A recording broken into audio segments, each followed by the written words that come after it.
but this weekend the players were loud. Hashtag we want to play rang loudly from every player's cell phone from around the country. And it wasn't just random players. These were the star players. Now, it is said that Byron Jones was the one that instituted the tweet storm from the Miami Dolphins, the cornerback, but I do believe the hashtag we want to play mantra, just like the MLB players that kept saying, tell us when and where, all started from J.J. Watt, who saw the way the CBA negotiations went a couple months ago, who saw the way the MLB and the MLBPA conversations went. And I do believe watches this show every once in a while and heard us talk about how the players of the NFL need to explain their positioning a little bit more as opposed to just saying no. So J.J. Watt has said numerous times, just so everybody's on the same page, this is how we play. His first and last notes are always, we want to play. But there is a lot of questions that you can see that we would have, especially coming out of this worldwide pandemic where information seems to be changing every single day. And there's been a lot of questions about how the NFL has had months and months to figure this out. But if we really think back a month from now, ago, not from now, you can't think back from now. Yeah, I guess you can. Yeah, I was right. 100% right. Yeah. Just like the infectious disease emergency response plan. But if you think back 1 month, think about what we thought we knew then versus what we know now, versus what were travel restrictions then versus what are travel restrictions now. Now, there's some cities that are going back to exactly where they were a month ago, but with this thing, we have no idea because it's unprecedented time. We all knew it was going to come down to the 11th hour to get this deal done.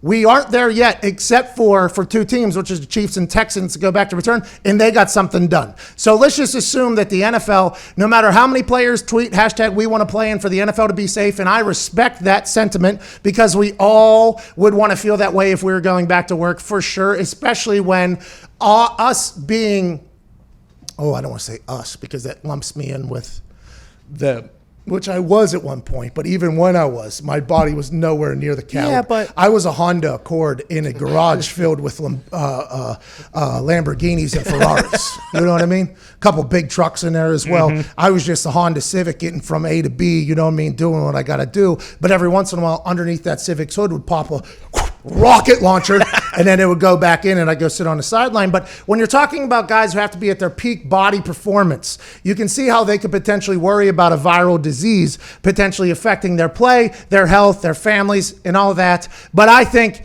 at the end of the day, they will get it done because not only do they want to play, the owners that could potentially lose out on hundreds and hundreds of millions of dollars, they want them to play as well. The only owner that you have come out and heard say like, hey, chance there's no league is the guy who has no money. And that would be Mr. Davis out there for the Las Vegas Raiders. He just bought a massive stadium in Las Vegas, had to make a big move. But it is no secret that they are strapped for cash a little bit over there. Had to get rid of a couple players due to it. Now they have to build a new stadium, move into a new city. There's a lot of that. So whenever Mark Davis says, hey, canceling the 20 NFL season is a real possibility. This is either just for negotiation-wise to get a deal done, or it's because he's saying, hey, we ain't even got corn dogs, Jackie, if we don't have a season.